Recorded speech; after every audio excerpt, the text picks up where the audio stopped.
Praise the Lord. கர்த்தருக்கு ஸ்தோத்திரம். இன்றைய வசனம்,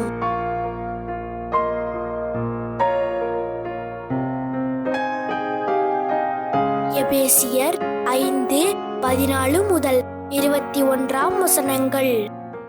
ஆதலால் தூங்குகிற நீ விழித்து மரித்தோரை விட்டு எழுந்திடு, அப்பொழுது கிறிஸ்து உன்னை பிரகாசிப்பிப்பாரென்று சொல்லியிருக்கிறார்.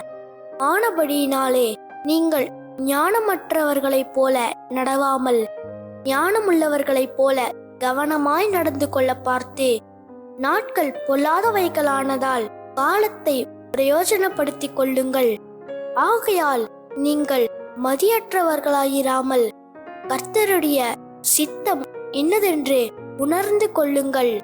துன்மார்க்கத்திற்கு ஏதுவான மதுபான வெறி கொள்ளாமல் ஆவியினால் நிறைந்து சங்கீதங்களினாலும் கீர்த்தனைகளினாலும் ஞானப்பாட்டுகளினாலும் ஒருவருக்கொருவர் புத்தி சொல்லிக் கொண்டு உங்கள் இருதயத்தில் கர்த்தரை பாடி கீர்த்தனம் பண்ணி, நம்முடைய கர்த்தராகிய இயேசு கிறிஸ்துவின் நாமத்தினாலே எப்பொழுதும் எல்லாவற்றிற்காகவும் பிதாவாகிய தேவனை ஸ்தோத்தரித்து தெய்வ பயத்தோடே ஒருவருக்கொருவர் கீழ்ப்படிந்திருங்கள்.